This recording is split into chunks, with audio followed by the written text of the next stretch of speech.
This is the first time that we are meeting back in Barrington's White House this year. We started in September with Abby Wambach in the high school auditorium, and that was just such a blast and so different and so fun. And now I'm seeing so many new faces here tonight, so thank you so much for being here. Thank you for bringing your friends, and also thank you to those who are returning. It is wonderful to see you. I'm just going to wait to see if I've got the okay to get going. We're good? Okay. So, welcome, everybody. I'm Jess Green, and together with Zena Jacques and Claire Nelson, I want to welcome you to Courageous Conversations, presented by Urban Consulate and hosted at Barrington's White House. I did that without reading anything. Now I got to find my spot. Okay. Thank you for joining us to continue the journey we began in May of 2019, welcoming guest bridge builders from across the country to explore how to foster greater inclusion and belonging in our community. Also this year, we are really excited to join the groundswell of community members coming together to spread the message, we belong to each other. As part of a year-long community-wide initiative to nourish a culture of belonging in Barrington and beyond. All are invited to join this campaign running through next May, or longer if people get really enthusiastic, by adding your name to the pledge, displaying the message in your front yard, hosting an event, or even just starting a conversation about what belonging means and why it matters to you. It can be as simple as that. Asking somebody what belonging means and why it matters to them. So don't get overwhelmed with the idea of having to throw a big event or anything. But if you want to throw a big event, throw the big event. So all of this can happen in your home, in your school, in your workplace, faith or civic group, sports team, arts and culture group, small business, or wherever you gather.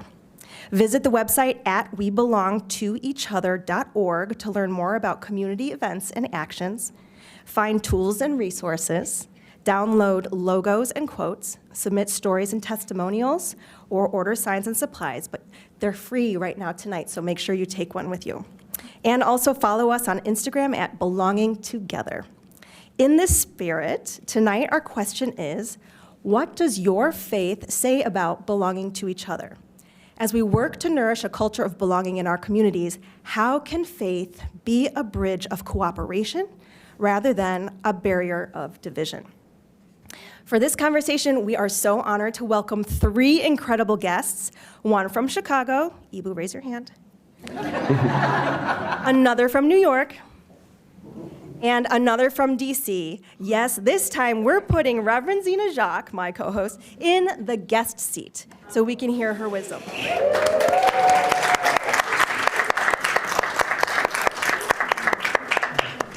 Allow me to sing their praises a bit more before we dive in, and we are absolutely thrilled to have Eboo Patel be our guest moderator tonight. Somebody's got to do it if Zena's going to be the guest, right, Eboo? Yes. Eboo Patel is an author, speaker, educator, interfaith leader who believes that religious diversity is an essential and aspiring dimension of American democracy. Named one of America's best leaders by U.S. News and World Report, as well as my mom, Eboo is founder and president of Interfaith America, the leading interfaith organization in the United States. Under his leadership, Interfaith America has worked with governments, universities, private companies, and civic organizations to make faith a bridge of cooperation rather than a barrier of division. Eboo served on President Obama's inaugural Faith Council, has given hundreds of keynote addresses, and has written 5 books, including his newest, which we're selling here tonight, We Need to Build, Field Notes for Diverse Democracy. He is an Ashoka Fellow and holds a doctorate in the sociology of religion from Oxford University, where he studied on a Rhodes Scholarship. Eboo lives in Chicago with his wife, Shanaz, and their 2 sons. Welcome, Eboo.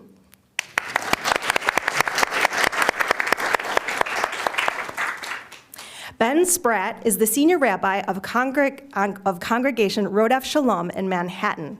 His religious journey took him from the Orthodox, Reconstructionist, and Renewal worlds to becoming ordained from the conservative movement's Jewish Theological Seminary, and eventually landing him as rabbi here, one of the country's renowned Reform congregations. It is with a passionate drive that he works to build and shape community beyond existent boundaries.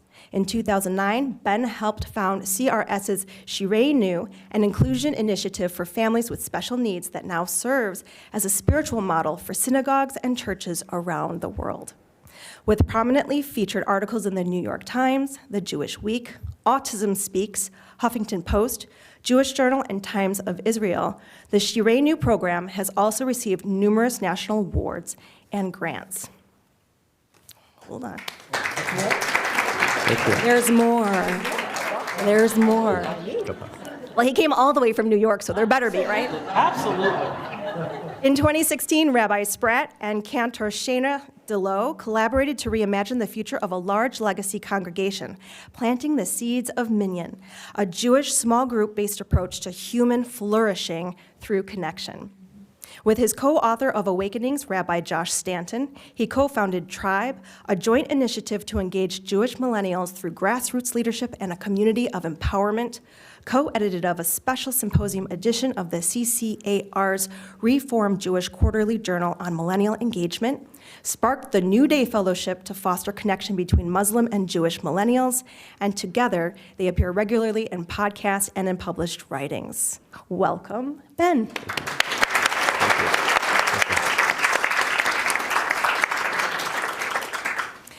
Now, most of you are very familiar with Zena, but I don't know. Are you? Let's find out. Reverend Dr. Zena Jacques is the assistant to the pastor for small groups at Alfred Street Baptist Church in Alexandria, Virginia, founded in 1803 by enslaved and formerly enslaved people, led today by the Reverend Dr. Howard John Wesley, the 8th pastor in the church's 217-year history of worshiping Christ while serving humankind. Under Dr. Wesley's leadership, the Alfred Street Baptist Church has grown from 2,500 members to 10,000, 50,000 plus monthly online viewers, 100 million YouTube views, and 80 active ministries with an emphasis on children's ministries and missions. Prior to joining Alfred Street, Reverend Zena served for 14 years as pastor of Community Church of Barrington, the oldest church in the village of Barrington, with a Euro-American congregation comprised of people from many different Christian faiths. She has served on the staffs of multicultural, urban, and suburban churches, and she spent 20 years working in the areas of education, counseling, and support programs. Zena, it says Jacques here, but I'm not going to say that. Zena was the founder and first executive director of the Pastoral Counseling Center of Trinity Church, Episcopal in Boston. The center is now in its 18th year serving the greater Boston area. Previously, Zena served as the Protestant chaplain at Bentley College, now Bentley University, and as the executive director of the Boston 10-Point Coalition, where she served as a key member of the Boston program of violence reduction, Operation Ceasefire. Zena holds a doctorate in theology and a Master of Divinity degree from Boston University, a master's degree from Columbia University, and a bachelor's degree from Northwestern University. She has served as an adjunct professor at the University of Chicago and Boston University. Welcome, Zena.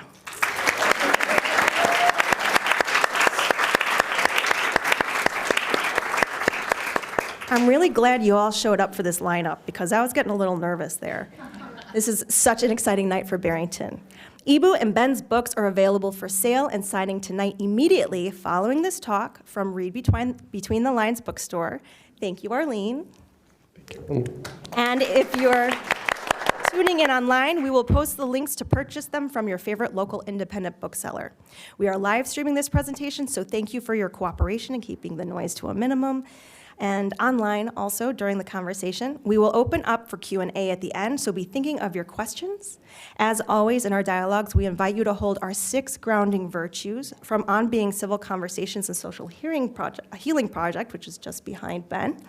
Generous listening, humility, patience, hospitality, adventurous civility, and words matter. We couldn't produce this series without your ticket purchases and the generous support of our sponsors, so we want to thank Barrington Area Community Foundation, BMO Wealth Management, Kim Duchessois, Tyler and Danielle Lenchuk, Kobe and Eric Struckmeyer, Young Chung, Susan and Rich Padula, Carol and David Nelson, Dennis and Stacy Barsima, Julie Kanak and Mike Regali, and my husband, Dominic Green. We also want to thank Barrington's White House, Barrington Area Library, and Be Strong Together, who have been wonderful partners in this work from the start. Can you please join me in thanking them?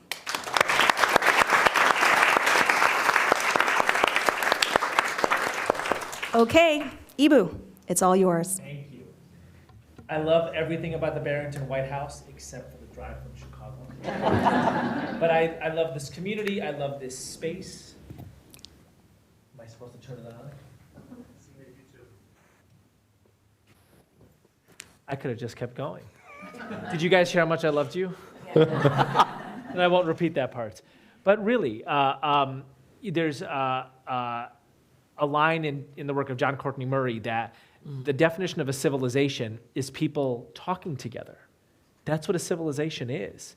Not shouting at each other, right? But talking together. And I love the idea that here we create civilization, or at least we strengthen it. So, and part of what is beautiful and challenging about a pluralist civilization, of which there have not been that many in human history of the democratic sort, right, is people who believe different things and are anchored in different communities live and talk together.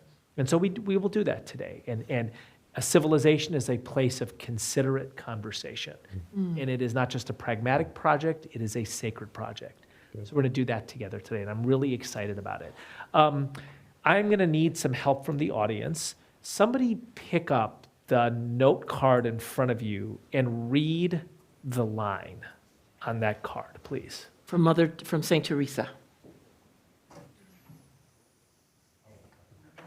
Yes.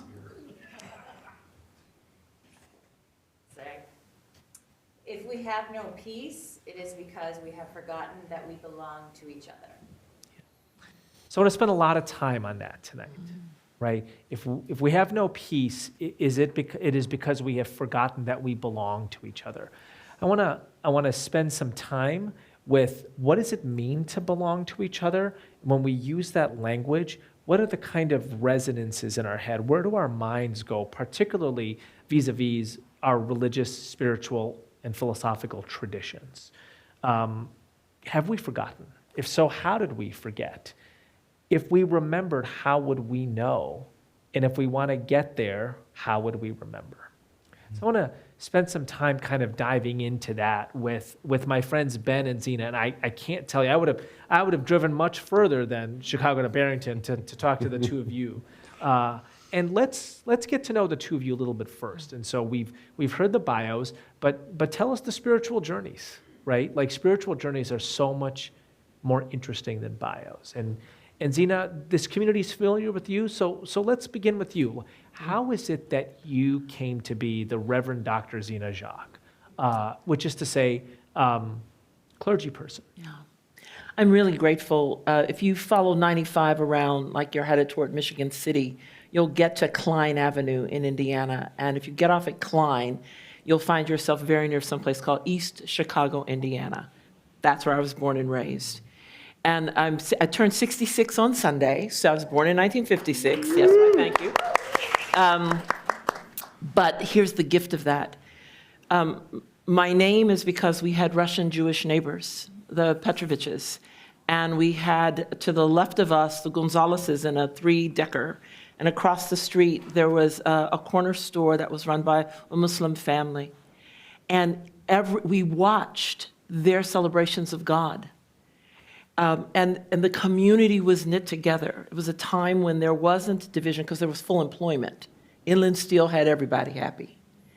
So we were together, and I learned about this God from the Petroviches. I learned about this God from Mr. Ibrahim, and I learned about this Catholic God, and then there was this Baptist God but they were all the same. And then I found out much of the world didn't believe that. And I think from the time I was a small child, I wanted to pursue what I had when I was little, this unified deity and presence that was for everyone and over all things. And I went to seminary to figure this out. I never intended to be anybody's pastor. I didn't know if I liked people that much. But I was formed as a pastor in this community around the corner, But the search was the curiosity to put together what the world tried to take apart in my understanding of this universal, ever-present, all-loving entity that was for everyone and still is. Beautiful. Beautiful. I was supposed to tell them to be quiet because of the live streaming, but I'm not going to. No. So for me, I have the kind of classic rabbi story. Born in Salt Lake City, Utah, to a Mormon computer scientist who married a Jewish English professor. And when my parents got together, my mom's family, they had moved to Israel, became Orthodox Jews, and they disowned her. And for me, growing up, religion and the language of faith actually tore my family apart.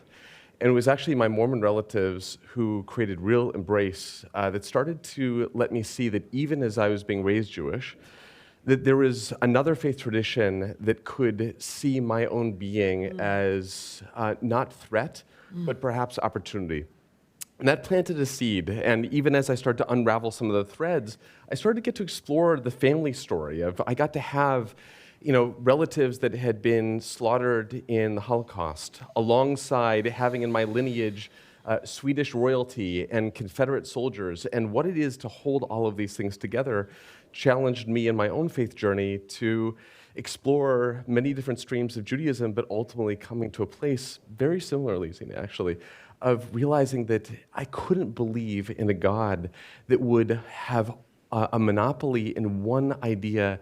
And for me, I keep going back to that Tower of Babel story, is that God never wanted everyone to speak one language with one purpose and one place. God wanted a world of diversity, wanted to see what would bloom through dispersal, through difference in language and culture. And I felt grateful because even through the rupture in my childhood, it planted the seed that ultimately there is wisdom to be found in that rupture. So Rabbi Spratt and I have been on a handful of panels together in the fall, and I've heard the Salt Lake story and the Orthodox Jewish story and the Mormon story. It's the first time Swedish royalty has made an appearance. How about Confederate soldiers? I don't know why you were hiding that from me, but... I didn't want you to be too dazzled by that, so... Yeah, well, the dazzle has only grown. It was there to begin with. So Ben and Zina were nice enough to ask me, do you want to talk during the panel? And I was like, no, I'll just ask the questions, but I can't help myself. Please, Eboo. So, when Zina began by saying, I'm a black pastor because of my Russian neighbors. Yeah. Right? And it reminds me of really an archetypal story in American history, which is, do you know who bought Louis Armstrong his first cornet? Anybody know this story? It's a family called the Karnofskys in New Orleans. Louis is 8, 9 years old. He grows up in the toughest neighborhood in the city. It's called the Battlefield. It's such a tough neighborhood. He gets a job as the guy who blows the tin horn for this Russian Jewish family on their junk wagon, the Karnofskys. And he keeps on looking at this cornet in this secondhand store.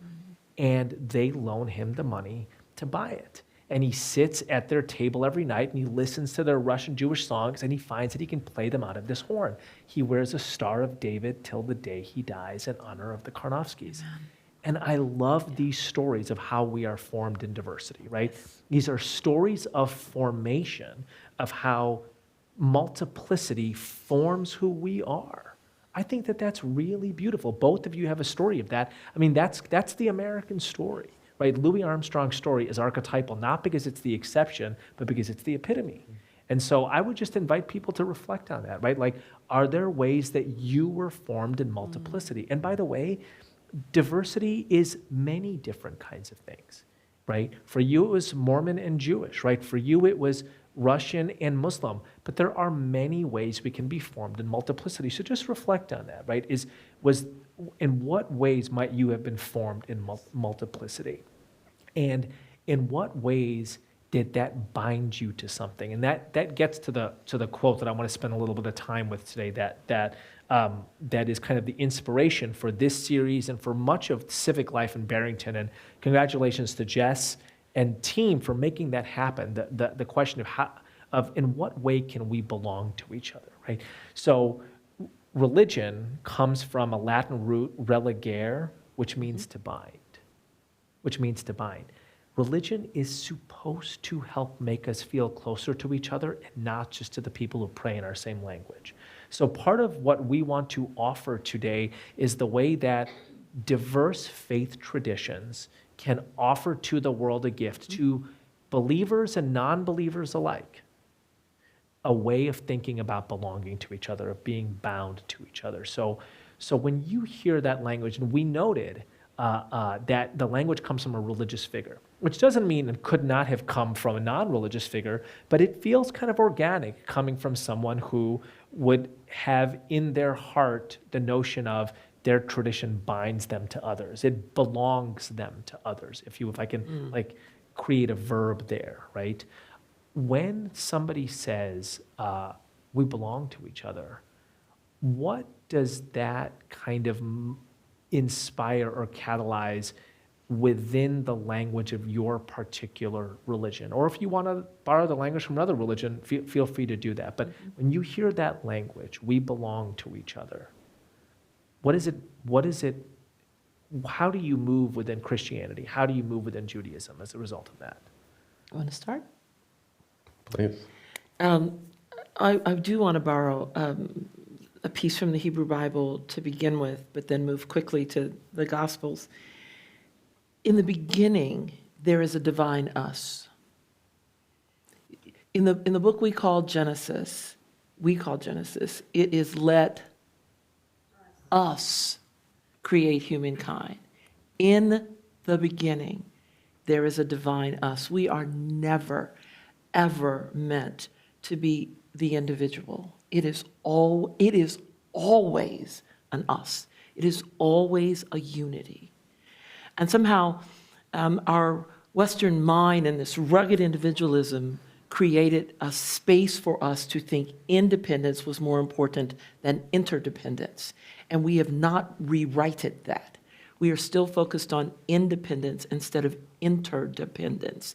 And as long as we've got that myth in our mind, we lose the power of that. We forget that we belong to one another. The text that is everyone here knows, the Good Samaritan out of Luke 10, if you're at all interested. But you have to put that in context. You also, I am confident, know the language of what is called the Great Commandment, that you must love God and one another as you love yourself. Please note that order. Love God and one another as you love yourself. In Luke 10, that's all one piece of text. It's all one piece of text. So you love this, this presence, this entity, this power that has loved you into being. And you're so filled with that love, you can't help but overflow. It is part of, and then to illustrate that, Jesus goes on and says, now let me show you how that operates. That you don't step over someone who is in need just because they're different than you. You come to their rescue. And when I read the Good Samaritan story, there are just 2 points that I really want to make. In the Gospels, and I've got 3 clergy people right in front of me, so if I get this wrong, they'll stop me. 4, where's Michael? There are plenty of clergy people here. The word compassion in the Gospels is not used of men, partially because it's connected to womb. It rises from the same word as womb. And the Good Samaritan is called compassionate because the point of compassion is that it rises out of your belly and you can't help but move. And so when I think about we've forgotten one another, I think we have forgotten to listen to our bodies. You know when you see someone in need. You know when you see something that moves you. But when they're different, however you define different, we block off that thing that is calling us to move. And that text that says love is also saying, remember to listen to your belly. Remember to listen when you are moved. Don't give up on that and don't stop it. Because when you do, we forget that we belong to one another. So I don't think we have a choice, by the way. I don't think this notion of belonging is a choice if you are a person of faith. It is a call.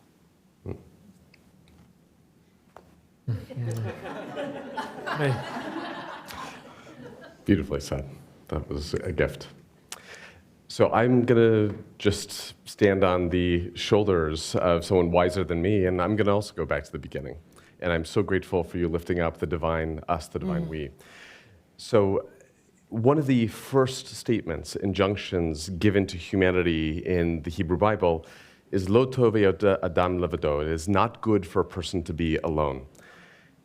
And Rabbi Abraham Joshua Heschel, one of the famous rabbis of the 20th century, he notes that, therefore, the first rupture of that first injunction is actually when humanity hides from God. Oh, God. When God is calling out, where are you? And humanity chooses to hide. And that becomes the paradigm for me from the very beginning of this search and yearning for belonging, is that it's not humanity yearning for it, it's actually God. And so if we're going to be looking at this search of where do we find that space of belonging, it's to know that God is searching for it right alongside of us. And so then I want to move forward all the way to the prophets, the book of Isaiah, where the prophet lifts up this image with a beautiful quote, imagining God saying, "My house will be a house of prayer for all people." And that is now something that I've put into our community room in our congregation, because for me, it demands humility. If I look around in a space of prayer and worship, and I see that not all people are represented there, then I have not yet found a way to live in the house of God. And that, I think, is a real challenge for faith communities, where we want to feel like we've made it, like we've achieved, like we've created sanctuary from a world that is on fire. And I think to be able to bring in that humility, for me, is really important, because if that is the vision, if Yes. God's house is a house in which all people dwell, then boy, do we have a lot of work to do. And what would it take for a person to feel a sense of belonging in what I feel is my sense of belonging? And that is a huge barrier, which leads me to one more tiny little story, because I couldn't agree with you more that I think there really is no choice here. And I shared this with Eboo a couple of months ago. There's a rabbinic parable from the 5th century of a whole bunch of people who are on a boat. And at one point, a person on the boat takes a drill and starts to drill a hole underneath the seat. And all the people on the boat start to cry out and say, "What are you doing? You're going to sink us all." And the person says, "Why do you care? I'm just drilling under my seat. It doesn't affect you at all." And the rabbis lift this up because whether we like it or not, we are all in a boat together, and perhaps more than ever are we aware of the fact that this is a globally knit world. And so many of the boundaries and barriers, the mythology that we can simply retreat behind our own sanctuary walls and imagine it's all going to be okay, that is simply a fallacy. That we get to simply build a construction against our own fears, but ultimately there is no choice. For anyone who has their heart open and their eyes open and their ears open, it's an inevitability to say that ultimately we do belong to one another, whether we want to wake up to it or not. Mm-hmm.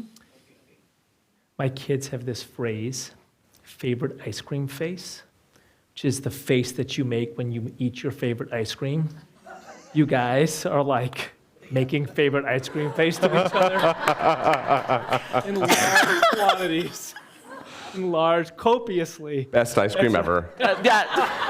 So we've begun with all kinds of, let's rainbow flavors. We're gonna do all kinds of flavors of ice cream. Right. Yes, which we is are. just the beginning. Yes, we are. So have we forgotten this? Right? Have we forgotten the beginning? Have we forgotten how we were meant to be? Have we forgotten the command of God? Have we forgotten the operating system within us that our bodies remind us of?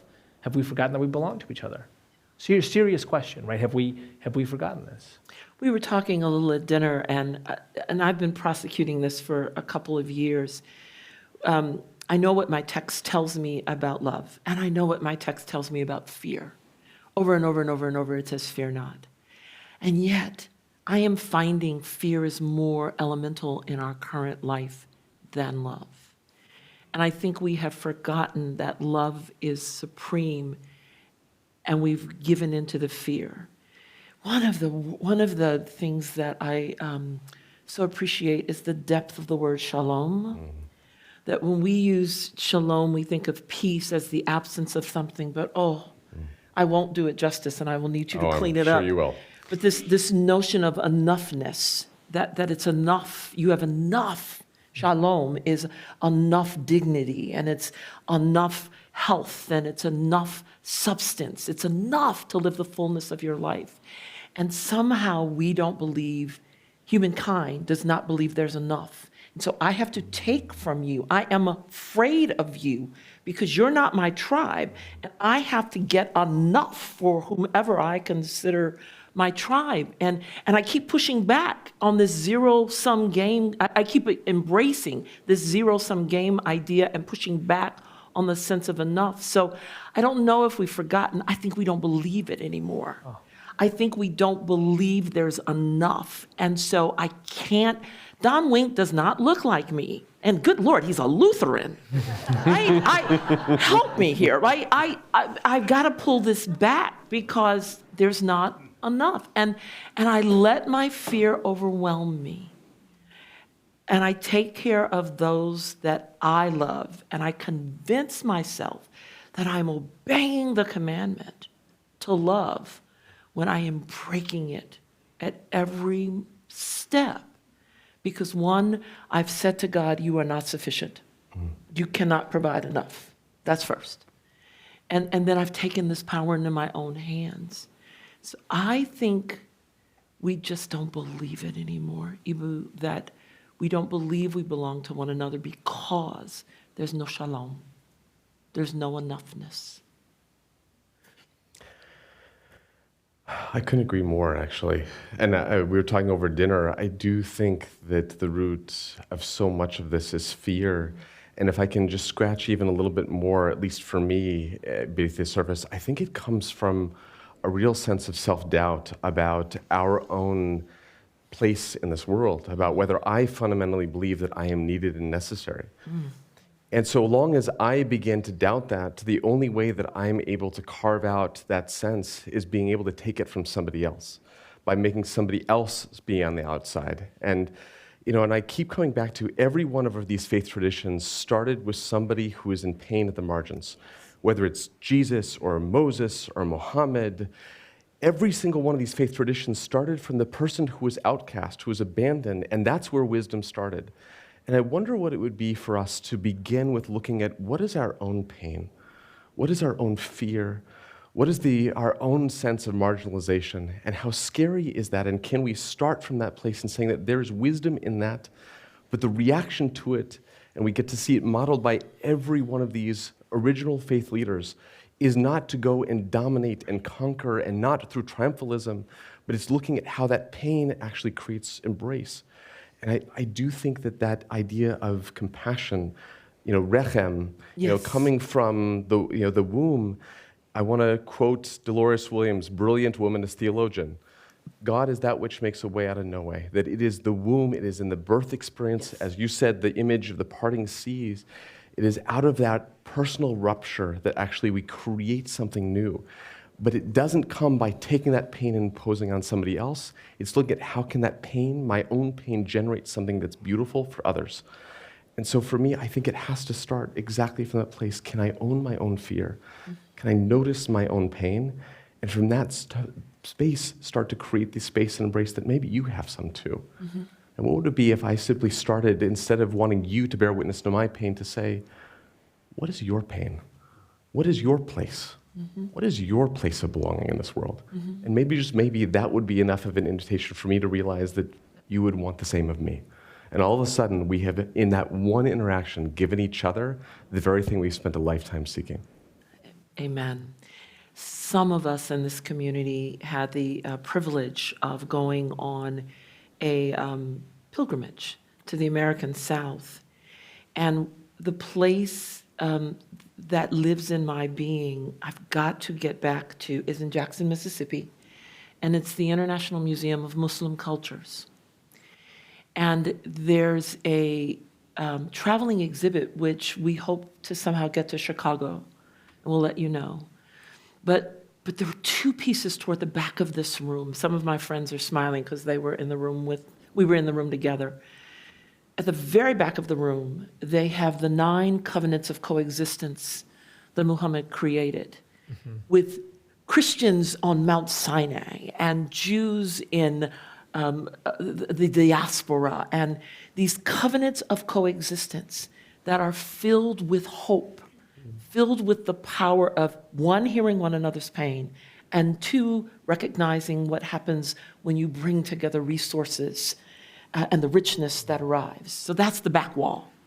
And then the side wall is, and I'm going to use your on purpose, your founding fathers honoring Muhammad. I dare you to Google founding fathers positive words about Muhammad. I dare you. It is amazing what the founding fathers of this nation said about a ruler that now we can vilify so easily. And so what happens when we remember the places where we did bring together those stories of pain and forge out of them new waves forward? We wouldn't be the first. But boy, again, have we forgotten what once was. It is so powerful what is already available to us, but we're scared.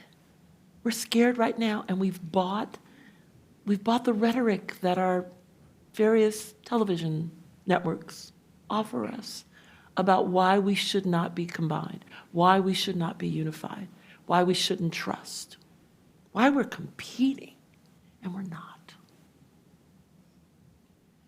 There's a story that Martin Marty tells in the introduction of his book, When Fates Collide. It's a story of European map makers in the Middle Ages who would put Europe at the center of the world map and then write everywhere else, "Here be monsters." Yes. Right? And I think about that, right? And when I think about that, I think, oh my gosh, is this what I'm doing in my mind to people I don't know?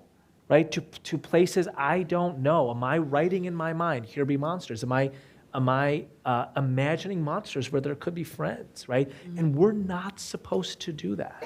I tell to your stories about the wisdom of the body, right? I tell my kids all the time, you knew that was wrong because God wove it into your operating system, right? You knew it was wrong. You know what right is, and many people call that conscience. This is why when I saw the Dalai Lama, I'm like, boy, you look like Jiminy Cricket, there's something about you that serves as the world's conscience, right? And that's, one term for that is conscience. People of faith, I think that God has kind of woven it into our systems. It's why that kindness is instinctive and feels good, right? And when you're mean to somebody, it's just, your body tells you it's wrong. That comes from somewhere. So if you could tell the world a single story to help the world remember that the original word was us, right? So we have forgotten that we belong to each other, so how do we remember? So you have the pulpit in front of the globe, 8 billion people assembled. They can all magically hear for the next 75 seconds one story. What's the story you tell to help the world remember that we belong to each other?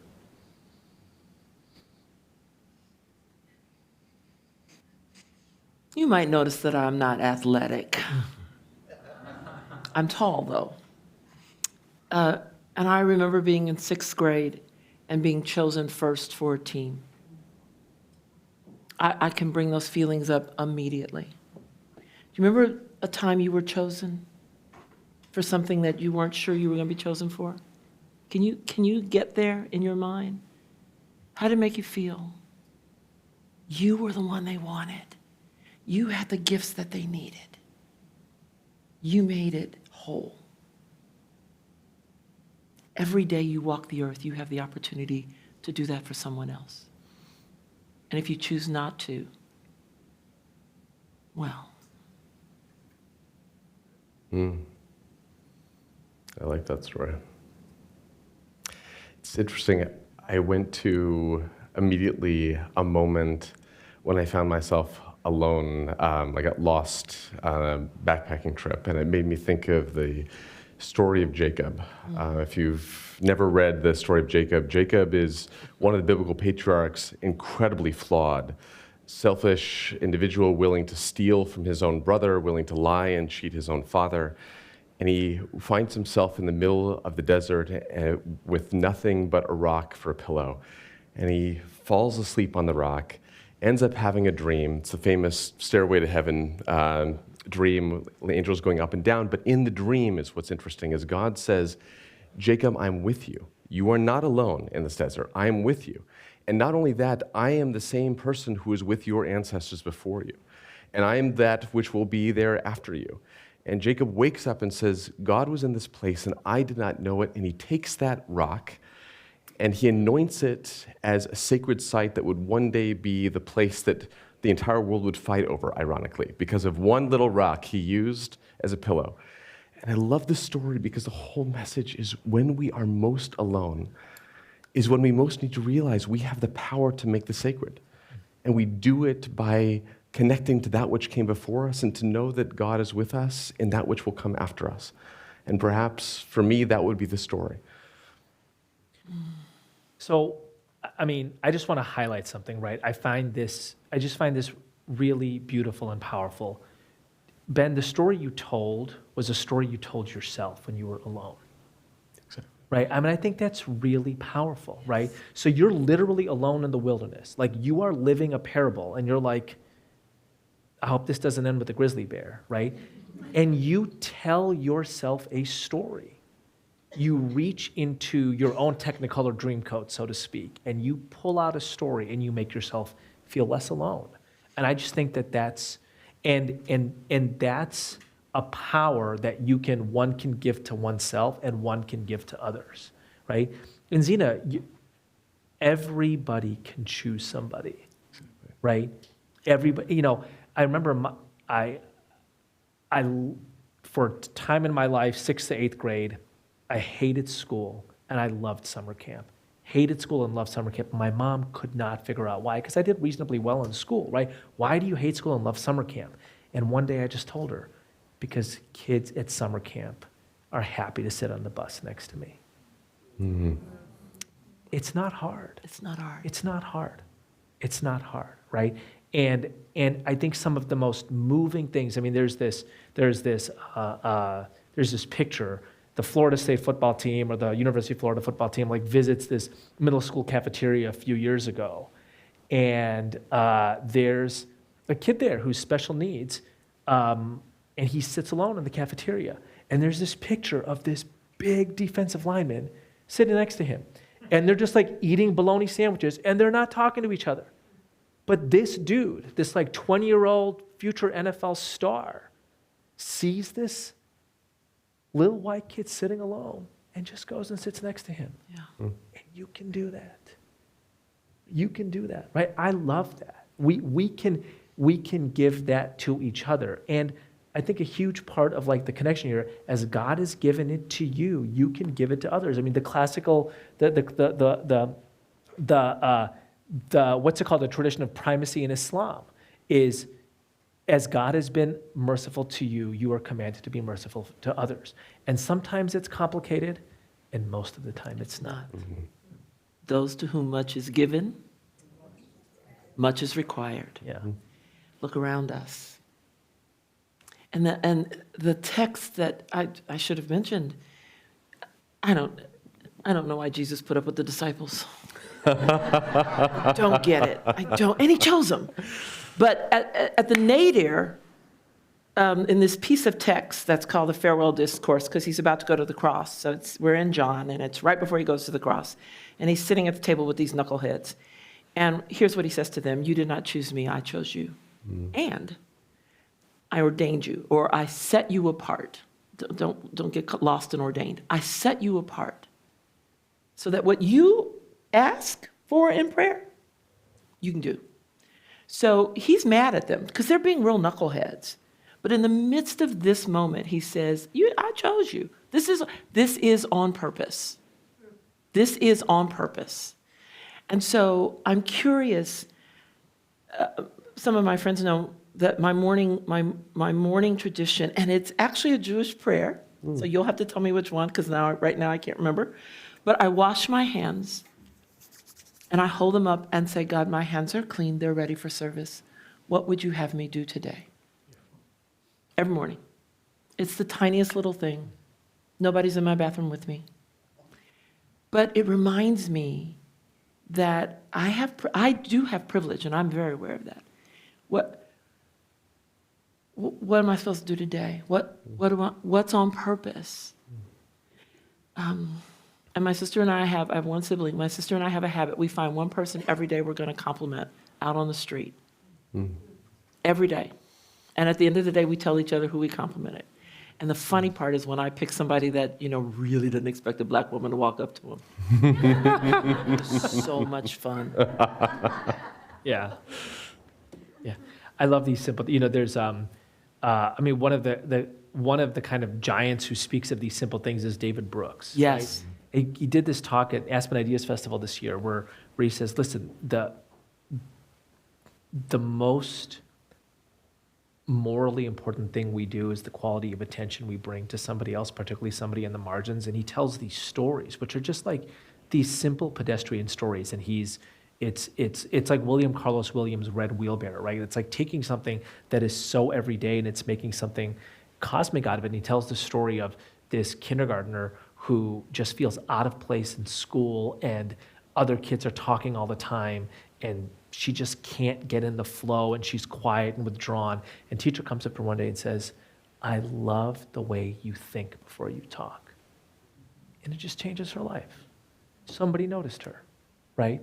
It just changes her life. And I just think that this is part of what I think religion offers also, is it makes the smallest thing sacred. The thing that was, what's it's all these Christian songs, the Jewish songs, right? What the stone that went without is the cornerstone. What's that? Yes. What's the song? The storm that was rejected is the chief cornerstone. That's right. Yeah. See, I went to the YMCA. I learned. You did. I'm impressed. I know the First candles Peter, and the bond. we're good. So Ben just wrote a great book. With Josh Stanton. With our friend Josh Stanton, who is friend, Interfaith America alum, board member, along with Jess Green. It is a beautiful book. And it is a book about the contemporary narrative of decline and the cosmic eyes of seeing the hope all around us. So Ben, talk to us about this. Like I remember in the opening of the book, you're like telling the story. You and Josh are at a convention, right? I think it's a Jewish conference, and all the talk is about decline. It's about apocalypse now, and you and Josh look at each other and you're like, but all we see is vibrancy. So bring us into that moment. Happy to. And by the way, this brilliant person did the afterword for this book. His name's Eboo Patel. If you want to read any one part of the book, I would just skip to that part, and you got the whole thing right there. So I think on the surface, and I imagine this would be true, and I've got some fellow clergy here I could ask in other faith traditions if you feel the same, but pretty much the stats in America on religion, it says this is not a growth industry. And I'll speak specifically to Judaism, but the stats are pretty similar in most other faith traditions in America. 40 years ago, 70% of American Jews belonged to a synagogue.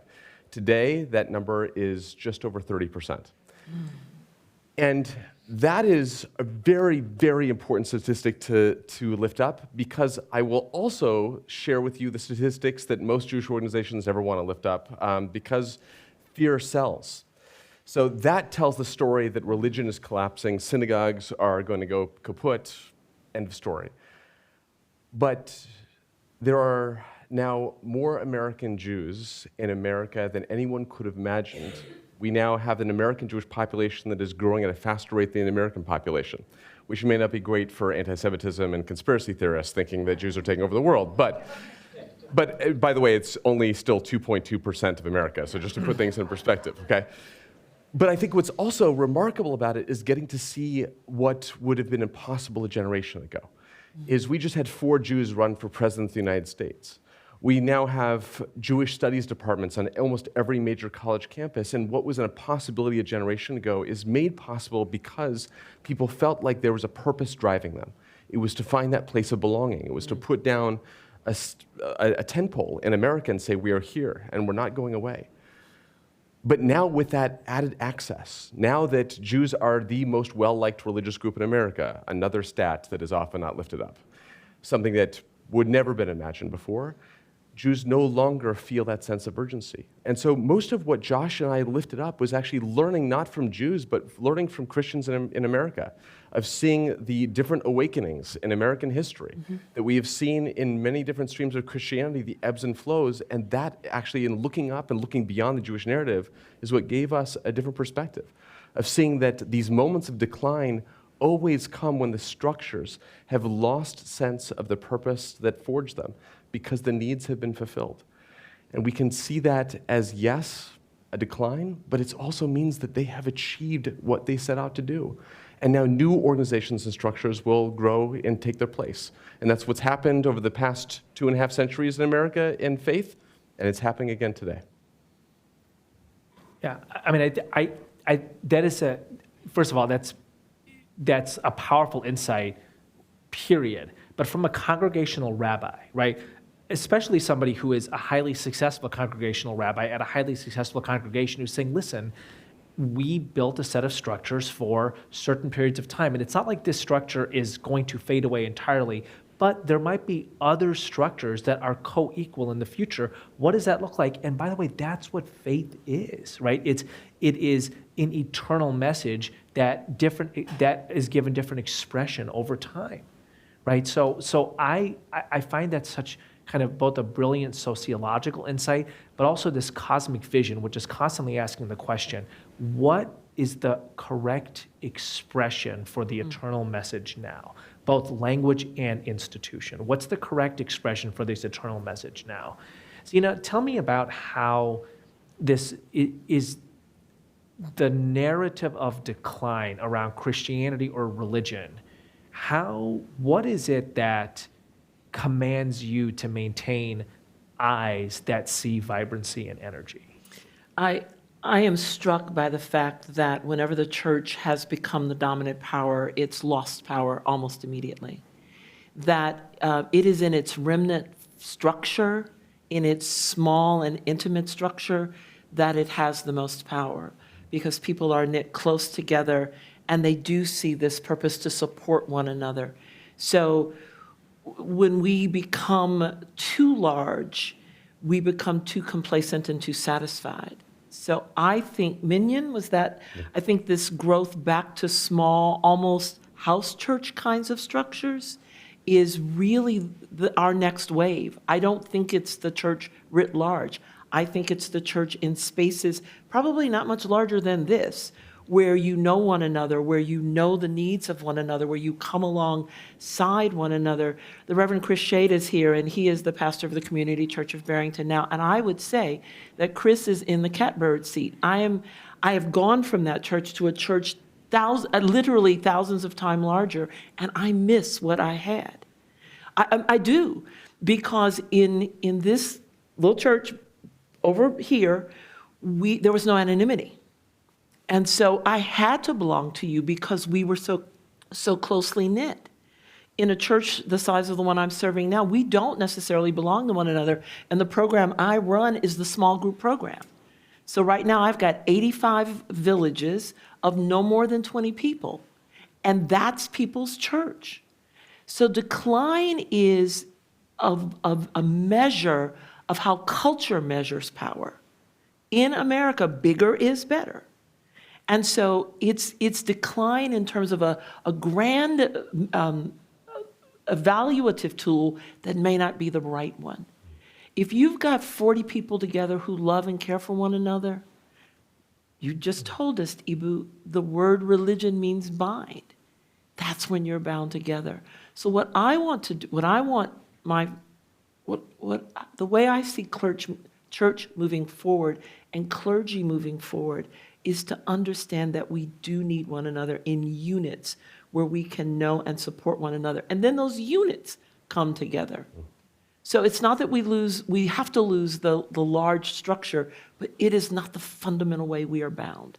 It is not the fundamental way we support one another. It's not the fundamental way we belong. Jess said something in her opening comments that I just want to remind people of when she said, when you do the belonging events here, don't worry if it's small. If there are 5 or 6 people who really belong to one another, the legacy that you create is incredible. You all have children and grandchildren and friend groups, and when you've got a group of 5 that are really working, it ripples. It's the same thing in church. We are never supposed to be judged by the world's standards. And that's where we've lost our power.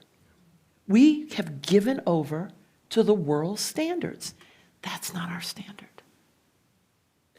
Yeah, I mean, I love that, right? Like it is meant to be different eyes, right? We are meant to take different eyes on the matters happening around us, and those eyes are meant to make those things beautiful.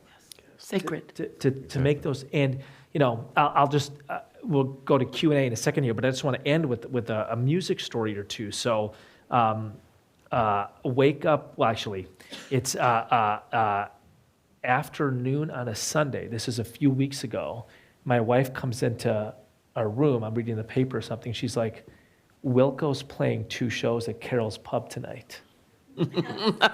So Wilco is probably the most important band out of Chicago in 25 years, right? And they woke up one day and they were like, "We're going to play a club where 70 people can get in," right? And they wanted the intimacy of that space. And, I couldn't get in, but my friend Tony Benute and I were like, let's pretend we're in college and go hang out on North Clark Avenue and see if we can catch Jeff Tweedy singing out of the windows, right? But just like looking in and seeing this small venue, right? And thinking like, these guys could have played, they sell out the UIC Pavilion, they sell out the Auditorium Theater, and they want this intimacy, right? And it is a different definition of importance. And it's a different definition of power. And I'll end with another music story. So, the Velvet Underground, first album, the Electric Banana album, total failure commercially, right? This is one of the most influential bands of the last 75 years. Total failure commercially. Massive success musically. Why? Well, the line goes that 5,000 people bought the album. Only 5,000. Only 5,000. But every one of those 5,000 started their own band. Right? So you never know, right? You never know what cosmic power is in the room with you. And to bring like sacred eyes to the human project, to bridge where people are breaking, to bind where people are in bunkers, that's what we do. That's what you have done for us tonight. Thank you. Your Mormon grandparents could not have imagined you. No, and they were the first people to call me up and offer pride that I went to rabbinic school. Your grandparents couldn't have imagined you. I know mine couldn't have imagined me. You can't imagine your grandchildren. You don't know what your great-grandchildren are going to do. My grandchildren are born in here, but I can't imagine my great-grandchildren, right? But my job, our job, those beautiful boys of yours, our jobs is to give them the right values and send them out into the world. You may be here just because that great-grandchild is going to change everything because you poured into them. What is that thing? You can count the seeds, you can count the apples, you can count the seeds in an apple, but you can't count the apples in a seed. You plant a single seed in that person, and it might not be your grandchild, it might be your neighbor, right? You have no idea. And I'll stop. The disciples all died a martyr's death, except for John. Thank you so much. See, you need clergy in the room. Except for John, on the Isle of Patmos, exile. They all died martyrs' deaths. They couldn't imagine that many of us in this room would have the books with their words in them right now. They couldn't have imagined it. Just do you fully. It's not your responsibility what happens afterwards. But you don't know what you don't know what you're germinating. Do you for real, and the world will be different. Let's thank Zena and Ben. And, well, can I first do a quick plug on your book? Yes. We're going to go to Q&A. I know, but I will hold do it wanna- up because but I don't have a book, so I'll hold them up. I do want to pick up on that because I do think there is so much wisdom in this, but I think one of the things that you harness in this, Eboo, is a mentality shift of trying to encourage people moving out of the place of being victims. And by the way, everything that we're spending our money on right now is pretty much trying to tell us that we're victims and somebody else is at fault. But what you try to do is a very subtle but very important perspective shift of what it is to actually see that we are players. Yeah. That it is not simply a universe that is exacting influence and impact on us, that we actually have the capacity to be builders, to construct, to imagine ourselves as being the seed planters. And to know that this act of showing up to gather is an act of building. And we may not think of it that way, but what would it be if we start to claim that, to claim the empowerment, and from a faith perspective, to say that this is the divine spark in every one of us, that we were born to be creators and builders. It's right. I mean, you know, what the quote misattributed to Mandela, but remarkable nonetheless, is it's not our darkness, but our light that scares us, right? I walked into a college classroom a week ago, a modest college in a New Jersey suburb, and it's not Harvard. You know, it's the vast majority of its students come from 25 square miles around the college, and I said, you're amongst the most privileged people in human history. That's right. It's just a fact. You can breathe the air and drink the water, right? Like huge quantities of the world can't do that. You have refrigeration and indoor plumbing. 100 years ago, that was rare. So that's I'm not scolding you, like I'm empowering you, right? You are one of the most privileged people in human history. Alhamdulillah, praise be to God. What are you gonna do with that? Right? Just wake up knowing that. Wake up knowing that. What are you gonna do with that? Yeah. Let's thank Ben and Zena. I think I'm in love. Same. So grateful for you. We got time for just one or two questions maybe, and then We've got time for more than that. We're good. Okay.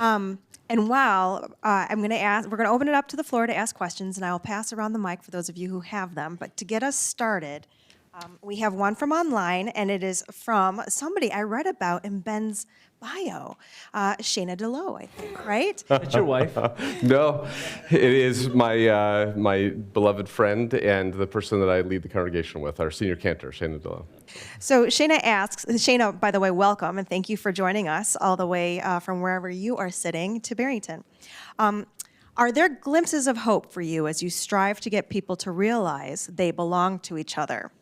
Are there any signs of green shoots that you see? So yes. I know that's a shocking answer, right? No, absolutely. And I actually am going to channel Shayna since she decided to write in, I think it is music that gives me hope. There is nothing for me more spiritual and powerful than being in a room with people that are willing to lift their voices and sing together. You know, and I look at some of the bloom of folk music that's coming back into vogue, and what it is to start to see that many of us want to be moved by a melody that is larger than ourselves, to feel like our voice actually matters, and yet it's being woven with others.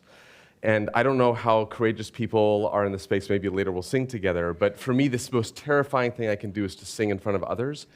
And all the social science says, if you want to change your mood, if you want to change your sense of place in the world, just sing with one other person. And so for me, that is what gives me space and hope, to be able to look at houses of worship, music halls, simply parks, and seeing that rising generations are lifting up their voice and making music and doing it together. That's one of the spaces for me. And Shayna is one of my teachers in that. I think the place that rises for me is the intergenerational work. A year ago, we did a podcast with Eileen Cooper Reed, who is an activist.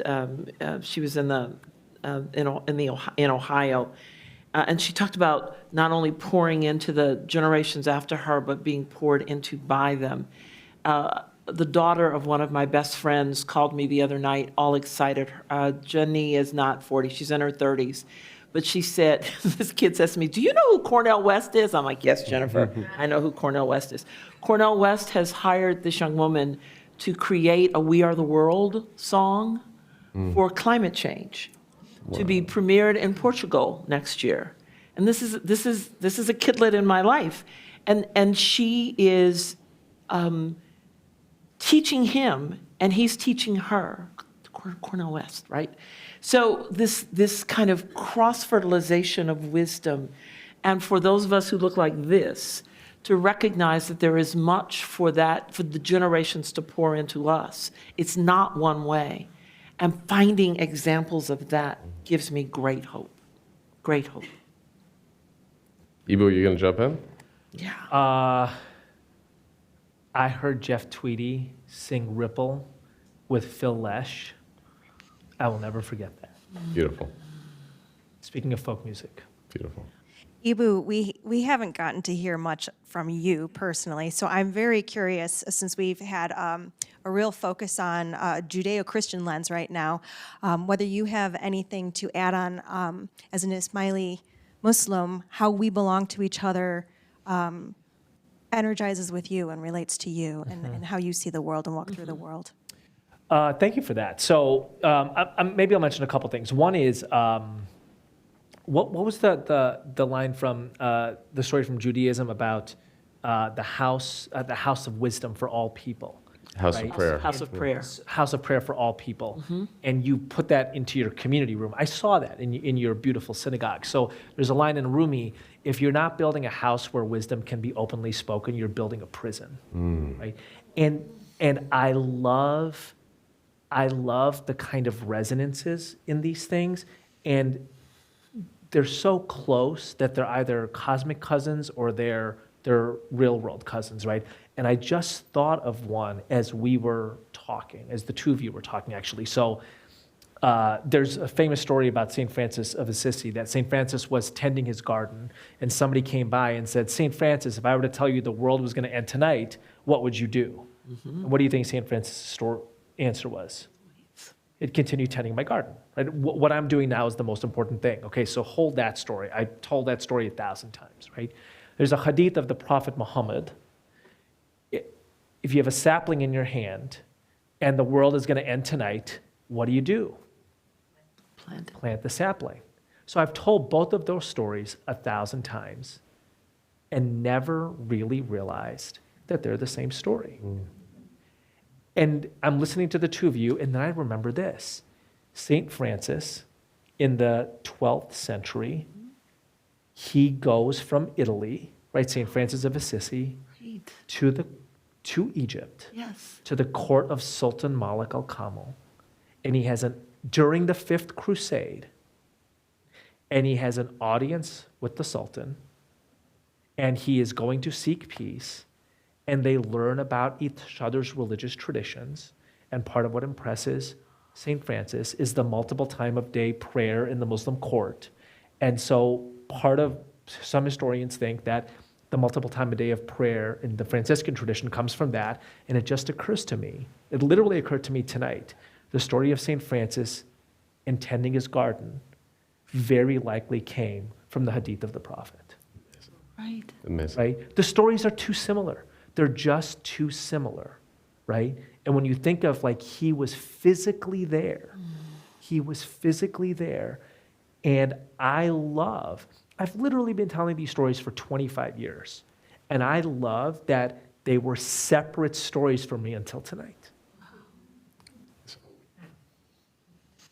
I'm glad you asked, Jess. Thank you. It's beautiful. Thank you for your contribution to that. Do you want to talk a little bit more also about how Interfaith America is seeing Interfaith America?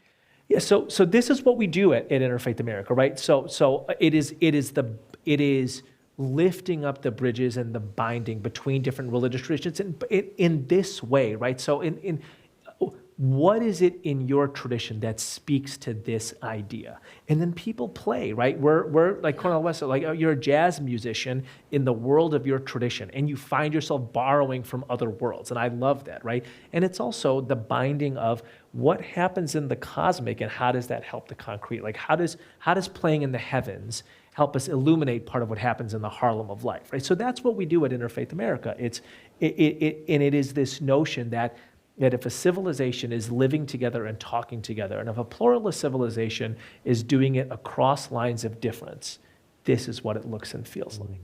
This is what it looks and feels like. And there are many versions of this. And so the Mormons and the Southern Baptists and the Jews and the Muslims and the atheists are working together to clean up after Hurricane Ian. And by the way, that is after every disaster. It is faith-based, diverse faith-based agencies that are in cooperation. Right, after every disaster. Southern Baptists train as many disaster relief volunteers every year as the Red Cross. Just pause and think about that for a second, right? Southern Baptists train as many disaster relief volunteers every year as the Red Cross. That's remarkable. And they are in partnership with people who they have very different ideas about creation and salvation from. And that is also an interfaith cooperation for the advancement of the American project. So what Interfaith America does, and thank you, Jess, for serving on the board and being a visionary leader of the organization, is it attempts to bring this conversation in the dialogue sense, which is really important. The language we have to describe our world, the eyes we take into the world is really important, and it nurtures this in a civic sense, right? So one of our big initiatives right now, in fact, we're flying to DC tomorrow to cement it, is a major partnership with Habitat for Humanity, the YMCA, and Catholic Charities called the Nation of Bridge Builders, in which we will be working with 3 of the largest civic organizations in the country. Some things we do are small and some things we do are large, right? They're all equally important. This one just happens to be large, to help those civic networks. Catholic Charities has 50,000 professional staff. The YMCA is the second largest organization in the country after AAA, second largest association, to help those organizations more proactively lean into diversity, including the differences you don't like, and bringing them together around common projects. And so, that is what we do as an organization, is we help build the bridge between diverse religious communities, from atheism to Zoroastrianism, and between ideas of the cosmic and the concreteness of life. I would love to open up the mic to those who have questions. Yes.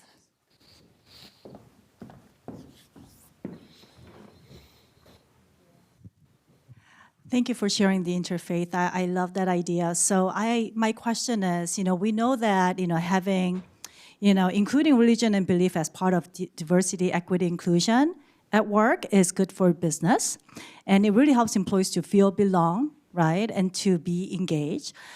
And it also drives value in recruiting top talent and also to have positive results. So why do you think that only 20% of the corporations then have faith employee resource group? Yeah, so what's your, can you share your name with us, please? Yeah, my name is Lori. Lori? Lori. Yeah, Lori, thank you. Look, we're walking around our offices scratching our heads about this all the time, right? My friend and colleague Amber Hacker, who's the COO of the organization, has written eloquently about this for a number of publications, including the Harvard Business Review. But we really think that companies should lean positively and proactively into their religious diversity. And one of the stories we love to tell about this, and so Amber has actually created a whole holiday policy at the organization that reflects the religious diversity of our staff. And we're saying, listen, every staff is like this, is highly religiously diverse these days. And you ought to be very aware of welcoming those diverse identities and nurturing positive relations between them and encouraging cooperation. We call this a respect, relate, cooperate ethos, and it absolutely has to apply to religious identity and diversity. We're usually the ones asking that question at a conference, Lori, so because we believe in it very much also, so thank you so much for bringing it up and really want to, raise the volume on this issue of how can companies positively and proactively lean into religious diversity so that their employees find out that company a better place to work, and so that that company is able to serve its customers better. I'll end with this. I think a lot about this, so forgive me being verbose on this. So, former colleague of mine, a Jewish woman, Samantha Kirby, she's now a lawyer in the Bay Area. She calls me really mad one day, and she was like, in my local, whatever department store or grocery store, they have like Happy Yom Kippur signs. Oh. And there's like candy canes being offered, right? It's not a happy holiday. It's the Day of Atonement. She's like, that's a great example of just a little bit of religious literacy, right? Would go a long way. I do think there's another problem, though, and I think it lands squarely on the Christian side, at least. At least that's the place from which I can speak. I was raised in a church where you were taught it was your job to convert somebody.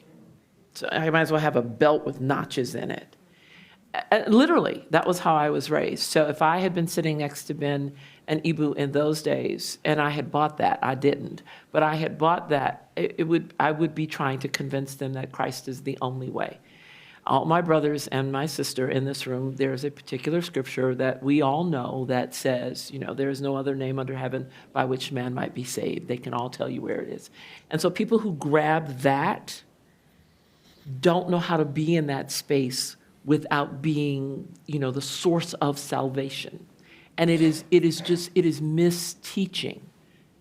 Conversion is above the pay grade of anybody who is human. It is the work of the Spirit. But until we disabuse some folk of that, then they come out like with a clipboard, waiting to see who they can get next. And that's part of what complicates it at places of employment. And that problem is deep. That problem is old. And I don't know how limited it is to Christianity, but I know it is very alive in some branches of Christianity. And so we have to work with that as well. So I think that's really important. Just a quick rejoinder to that. So I just take that as table stakes, right? Like Okay, yeah. People want to convert each other, and that's okay. I promise you, the Southern Baptists who are working in the wake of Hurricane Ian want to convert other people, and that is not what they're principally doing when they're going door to door helping folks, right? And so part of what I love about humans, religious humans, is that we can modulate, and so there are ways of saying the desire to convert others is totally legit, and we don't do it at work. Yeah. But you feel totally free to do it after work or et cetera, right? But at work, we bring a different, we bring the Great Cooperation, not the Great Commission. Yes. And it makes us all better. And it's being a different kind of Christian. But what I don't want to do and I know you're not doing this. I know you're not doing this. I don't want to tell somebody that a part of their faith is illegit, which is not what you're doing, right?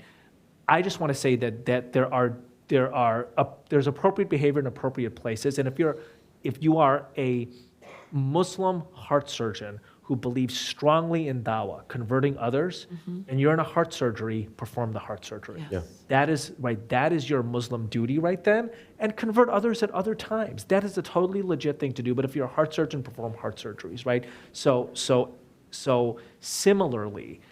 And this is part of the work we're currently doing with companies. Don't be afraid when people say that conversion is important to them. Just say that the workplace is a place where people are meant to bring their best professional self, and that is not a part of their best professional self. But I think it is complicated, but I think there are reasonable parameters. And I think, Eboo, you're speaking to a more nuanced and sophisticated approach to diversity, equity, and inclusion work than many organizations have yet to arrive at. Meaning, I think for many people, when they think about DEI work, it is about how do I tolerate diversity? How do I acknowledge that there are people different than me and just not say the wrong word? And I think what you're getting at actually is a much thicker and deeper level, which is how do we look at diversity as an opportunity to have those moments actually of collision as the moments when growth and learning happens. And that is not how most of us approach things. DEI work is often a way of saying, how do I make sure that I don't upset you or get in trouble with HR? I think what you're getting at actually is that approach to conversion is a fundamental approach of what drives purpose in life and the conveyance of love in life.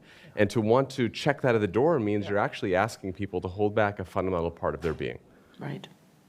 Yeah, and look, I do think at work, you do need to dramatically de-emphasize it, but to say that it can't be important to you, or it's an illegit way of believing, I don't think that. I agree. Right? I don't think that. To say that the workplace requires a different emphasis on, a different part of you, I think is totally legit. Thank you for kicking off an interesting conversation. Thank you, Lori. Anybody else have any questions? There's one over here, Jess. Oh, thank you. I'm Maggie Dowling. I think one reason for corporations is that religion doesn't really have, I think a lot of people see religion as the problem for division. I learned in church how to, some people who like other people, if you were gay and if you were, and women were second class and men had privacy of conscience, but women, everything I learned that I'm not proud of is I learned in church and the evangelicals, I don't know what, they, yeah, I know. You know what you guys said this evening is I learned from the New York Times, from David Brooks, from the columnist. I didn't necessarily. I'm 72 years old. I never miss Sunday. I don't know why, but it's a, and I'm not. And I'm disappointed that I wish my church did. And other people's churches spoke. Like if you're not. My brother-in-law believed if you're not Catholic, you're not going to heaven. And my grandmother was Methodist and her husband was Baptist. They never went to church together. That division is what I learned in church. And now you're talking, Dave. You're talking to me. You're talking New York Times. And in fact, I just read an article last week that if you don't love your people, why do they hate? Why do they hate? If you don't love yourself, you're not going to love somebody else. Is what you said today. And David Brooks. I don't know. And Mary Magdalene was a disciple, the apostles of the apostles, and she was there from the beginning to the end, to the crucifixion. And she would have been the head apostle if they didn't rewrite the scriptures. You can rewrite if it wasn't such a patriotic. And she went to France and. Well, that's another thing, but yeah, you can't diss all the apostles because she was the one that dispatched them, but she could only work with what she had, So. Thank you. Oh, thank you. So if I could just lift that up, because I actually think it's really important, and I appreciate you sharing some of your own personal pain and experience that you've had in church. I will just say from my limited understanding of looking at different faith traditions over the centuries, is religion booms the most when it is queering the world around it. And for me, God is the ultimate queering force. And so if we see a church, a synagogue, a mosque, any organization that is trying to fix categorization and trying to remain stuck in nostalgia, it will fade. Because religion has always, as we said before, wisdom always comes, innovation always comes from the margins.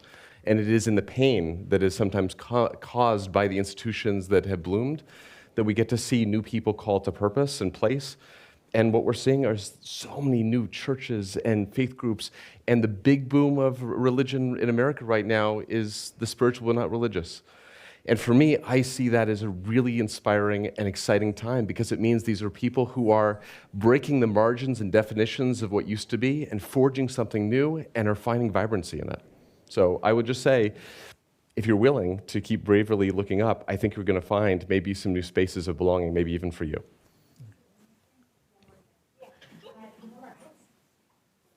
I know I still go to church. I still go to church every Sunday, but I started going to the Buddhist temple, and she's in charge. The woman's in charge, and it's very exclusive. Look at that! I bet a generation ago, people in your church could never imagine somebody would be going to a Buddhist temple at the same time. So, Zena, Eboo, did you want to respond to that at all, or?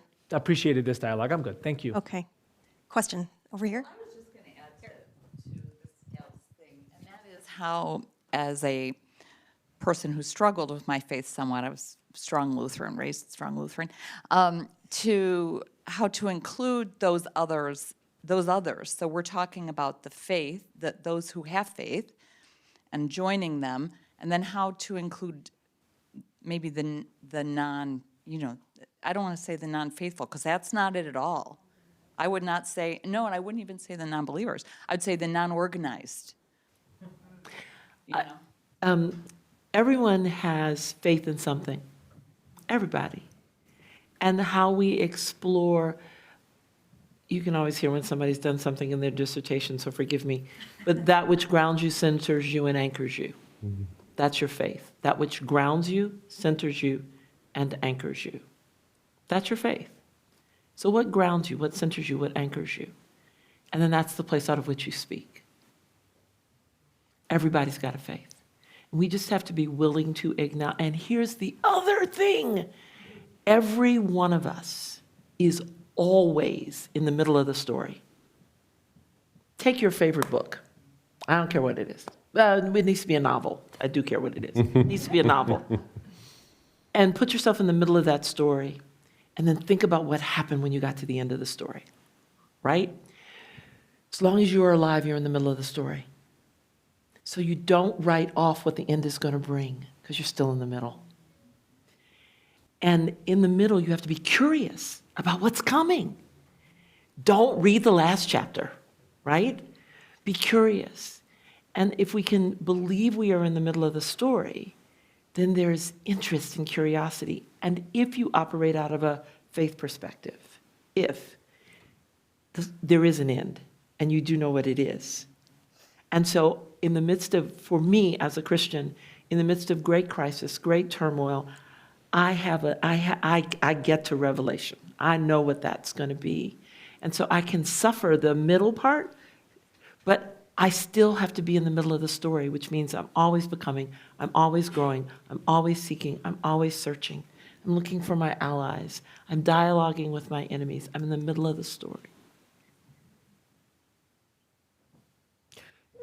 I want to say something about that, if I may. So, we're not an evangelical organization at Interfaith America.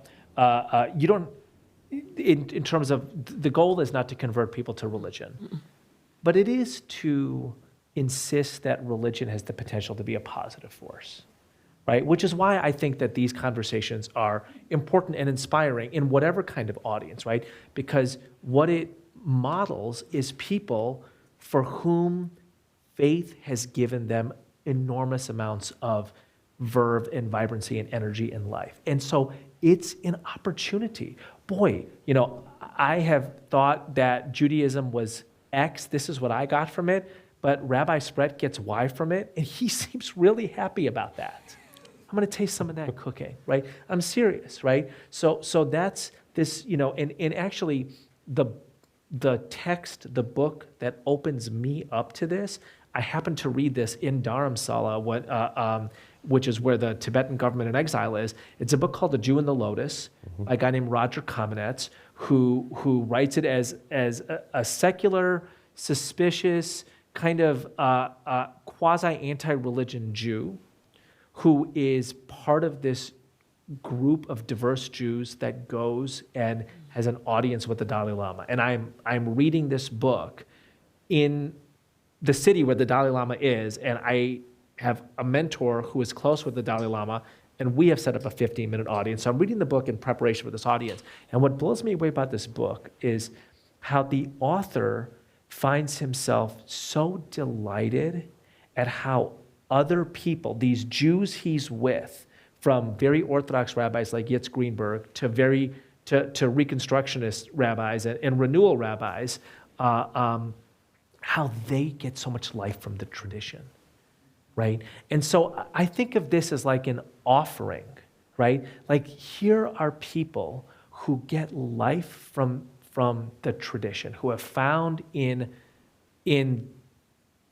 the tradition mansions where wisdom is openly spoken, from the same tradition that other people have only been handed a prison. And it makes me sad. It makes me sad to think that there are many Muslims in the world who have only thought of Islam as a prison, when I have had the great gift of examples of it being mansions where wisdom can be openly spoken. So what can we do with that, right? Is we can just present an offering, an example. So this is what it could look like. This is what it could look like. And there's plenty of people we put on stage who are not religious, who tell vibrant stories of their spiritual search or their atheist beliefs, right? But we don't put people on stage who say, I'm going to tell you all the things I can't stand, right? We put people on stage who say, I'm going to tell you what gives me life-giving force, what gives me life-giving force, and it is an invitation to you to look at this thing differently. Thank you. And I just really want to thank all of you, because when I hear you speak, you are speaking from a different voice than oftentimes we hear from each of your faiths that are radicalized, that have taken it to some other, that have really co-opted the faith in a way that is not unifying, not helpful. And your voices are so needed. And so it's a salve, it's a balm. It really does help for the world right now. And all of you spoke about the importance of the individual act and how small that individual act can be. And Zena, I'm reminded, and others too that were on our pilgrimage to the South, that Joanne Bland spoke to us about what is the most important piece of the puzzle. Who is the most important piece of the puzzle? And the answer to that is you are. You are the most important piece of the puzzle. Each one of us is the most important piece of the puzzle. And if we can take what you've said today, the light of whatever faith, of whatever activity we have in our hearts that is, the spark of the Spirit, I would say, and take that into the world, we just need it so much. So thank you so much for giving this voice, for speaking into this, because there's so much noise out there about faith and about religion that is not edifying and not illuminating. Thank you. If I want to just tell a brief, at the risk of talking too much, which I'm always at risk, thank you for that. I just want to tell a brief story. So I went to India with my family as a teenager, and I was at the height of a phase of flippancy and scorn. And part of my flippancy and scorn was directed at, everything about India. I directed my flippancy and scorn towards, including a particular guru named Rajneesh, colloquially known as Osho, right? And he's this big ashram in Pune, and it's images of this guy were kind of images of the guru out of central casting, and flippancy and scorn is what and we're in Pune, and my dad looks at me and he's like, I had a friend when I was your age who became a heroin addict, and he came here and he got clean. Why don't you move in the world with the spirit of inquiry and love instead of judgment? Just ask the question, like, what does this place do for people, right? Like what is this system, this belief system, what does this text do for people, right? Why wouldn't that be the spirit with which you move through the world? And that's like, I don't want to be the guy who is constantly telling other people what I don't like about them or their system or whatever, right? Like, why not move through the world and say, this place has been around for a long time, probably because it serves some important human needs in people. I'm going to ask that question first. That's what I hear in your question, so thank you. I love that, Eboo. One of the Talmudic, one of the 5th, 6th century imaginations of heaven in Judaism is that you get to go to a study hall and you get to learn with God. And what's remarkable is that the way that image carries forward over the centuries is actually that God is forever learning. This idea that knowledge and curiosity that underpins it, leading with curiosity, is a necessary element of what is heaven. And I wonder what it would be for us to imagine that we will never reach, if God never reaches a point where the learning's over, what it would be to bring curiosity to every moment, every situation, even if we sat with this person before. The person's different, and I'm different, and the world is different. And I actually think that that may be one of the most potent elements of how we can respond to this world and how we can respond to such extremism, is what it would be to just start with a question, which is not what gets modeled by almost any space. We're in a time of tremendous telling. But what happens if we just start with that wonderful invitation of, where do you belong? Many in this room know, because you've heard me say it ad infinitum, that my grandfather would ask his grandchildren the same two questions every night he tucked them in. What'd you learn and who'd you help? Every night that you spent at that man's house, what'd you learn and who'd you help? And I offer it in this conversation tonight because I think it reminds us that we are never finished. That every day you seek to be able to identify. I have 3 grandchildren now, and I've added a question. And what do you want to do? And, one's 5 and one's 10, and it's the 10-year-old who knows how to hold the world, and one's 28. And so it is fascinating to hear this, their responses in this space.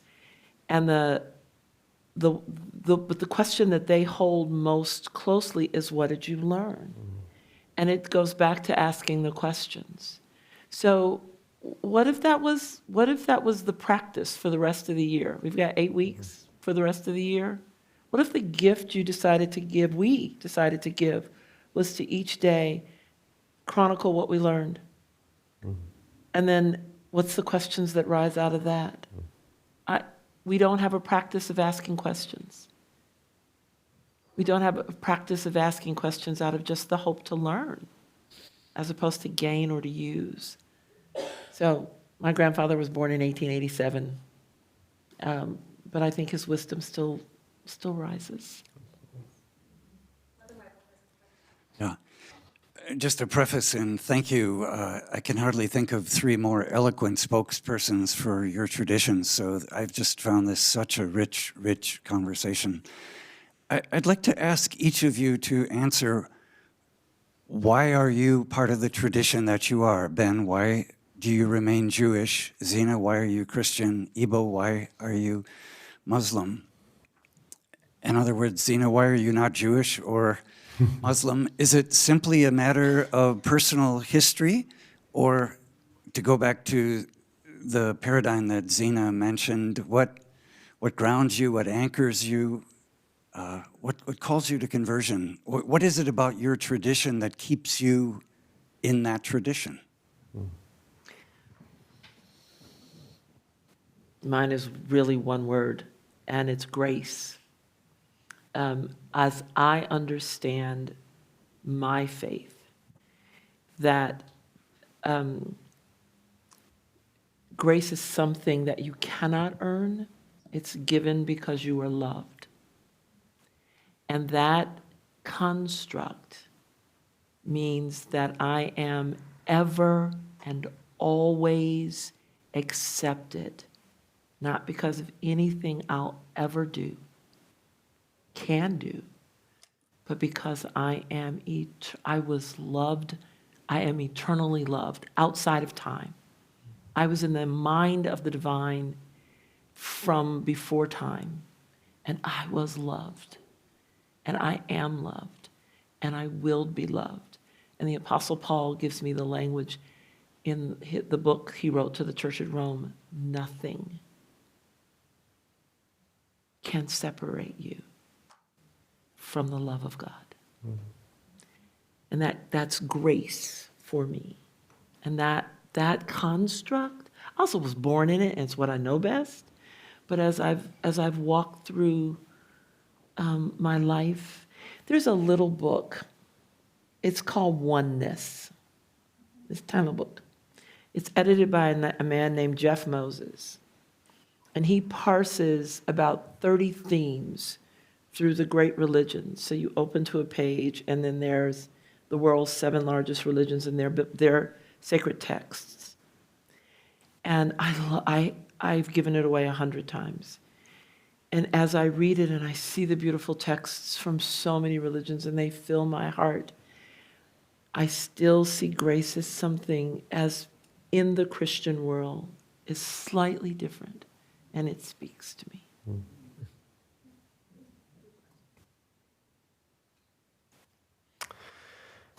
I love the question. Thank you.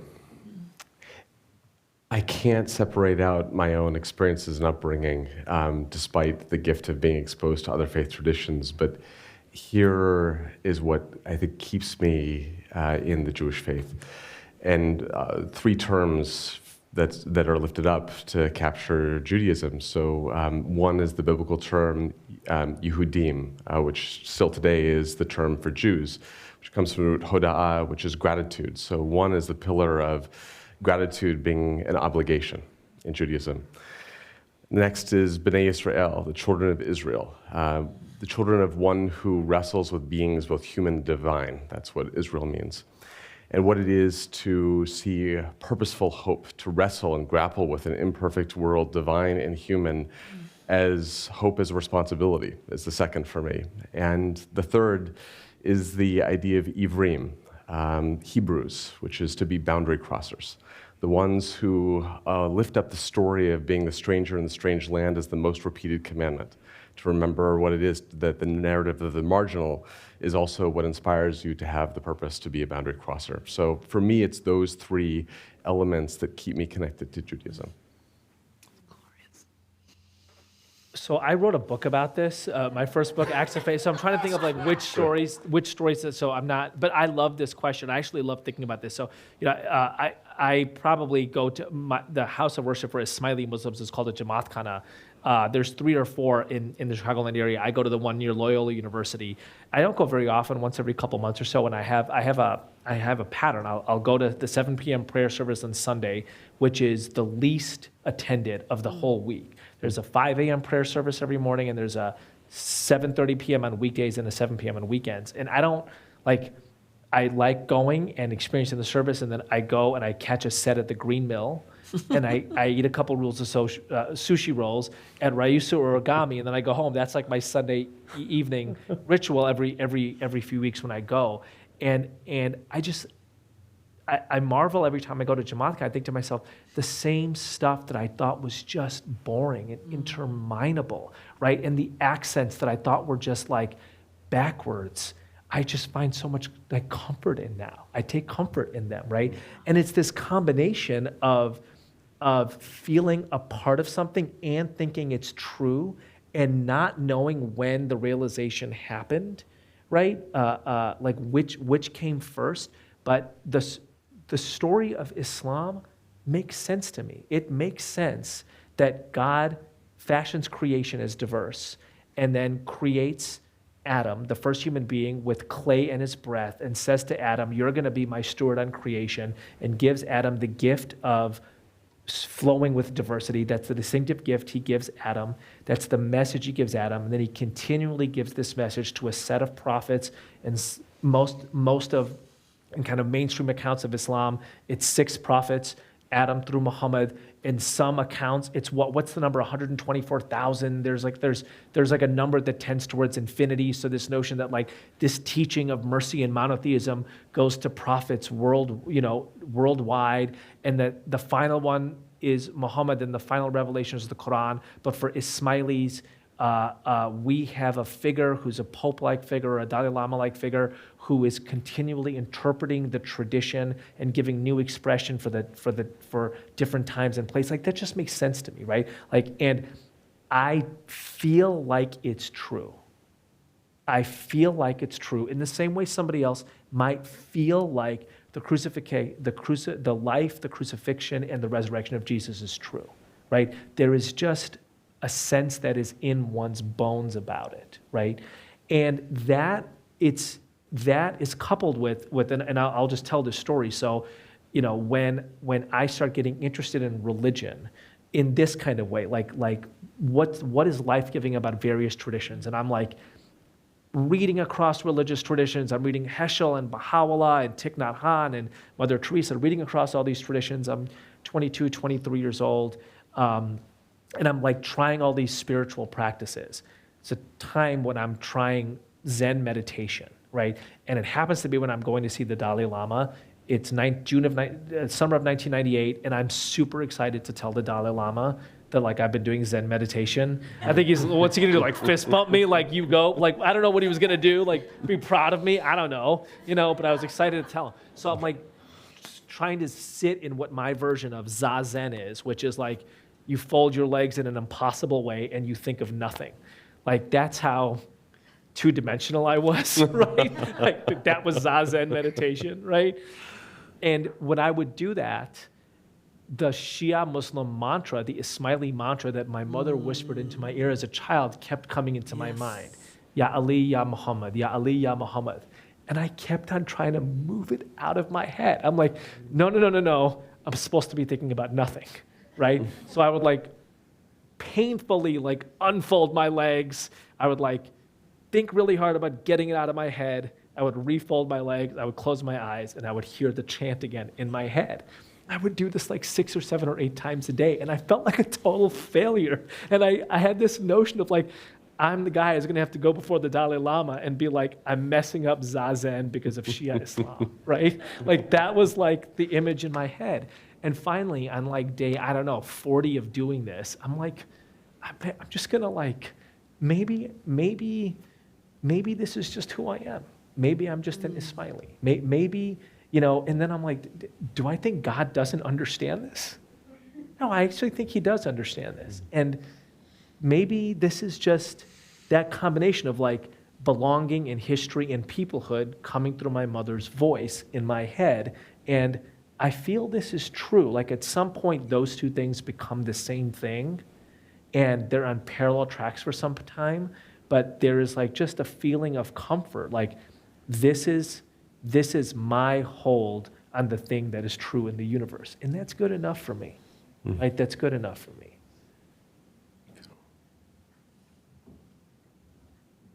Thank you. So to close out our evening, since we did take up all the time, Eboo, we had plenty of time for questions and we used it. We just wanted to share 3 short videos from our local faith leaders. 2 are actually here in this room from Barrington, and they're responding to the question about what their faith says about belonging to each other. And the first up will be Father David Gibbons from St. Mark's Episcopal Church out in Barrington Hills, and then Reverend Jean Hansen, former Executive Director of Samaritan Counseling Center of the Northwest Suburbs and a courageous fellow, and Father Michael Sparrow from the Bellarmine Jesuit Retreat House, who just asked the best last question. Hear, hear. I recently returned from a pilgrimage to Iona, that beautiful home of Celtic Christianity off the northwestern coast of Scotland, which is described as a thin place. It's called this because it's said that we are brought close to the presence of God by the beauty of the surroundings, the ancient testimony of the monks who came there 1400 years ago, and their belief that deepest within all things is the life of God. While we've been taught for so long that deepest in us is alienation from God, being in the thin place of Iona, we reconnected with a deep truth, that deeper than our alienation, our fear, our self-loathing and doubt is the very life of God. This energy of the sacred is at the heart of everything, every rock and stone, every plant and mountain, every sheep, and indeed every human being. We belong to each other because we are all, at our core, sacred in our very center. What does my faith say about belonging to one another? Well, in the beginning, when God created everything and us in God's image and likeness, everything was good. And fast forward, after we had gone off the rails pretty badly, and Jesus came along and said, listen, this is how we pray. our Father, which means to me our divine parent, that we are one humanity, that as it was in the beginning, we are in God's creation one. He also said that whatever you do to the least of these, the most vulnerable in particular, is what you do to me. So the impact that you have on others is intimately and inextricably linked to your own well-being, to how you have your relationship with the divine. So when I see that the truth of who you are as a divine being in God is a direct reflection of the truth of who I am as a divine being in God, well, that's the truth that will set us free. And to me, that's what my faith says about belonging to one another. I'm Father Michael Sparrow at the Bellarmine Jesuit Retreat House here in Barrington. What does the Catholic Church have to say about our belonging to each other? Let me cite two recent writings by Pope Francis, the head of the Catholic Church. In 2015, he wrote an encyclical letter entitled Laudato Si, on care for our common home. In that, he said that by virtue of the fact that we're on the same planet at the same time, we have a responsibility to care for our mother, the earth, and therefore to care for each other, especially the most vulnerable. He followed that up with another encyclical letter just 2 years ago, entitled Fratelli Tutti, on fraternity and social friendship. It's really an extended meditation on Jesus's parable of the Good Samaritan.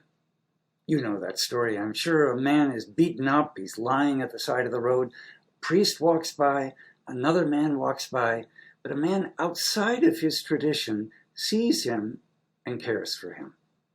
Jesus's point, Pope Francis's point, is that we need to move beyond the rhetoric of compassion to love in action. Why? Because truly, we belong to each other. Amen? Amen. Amen.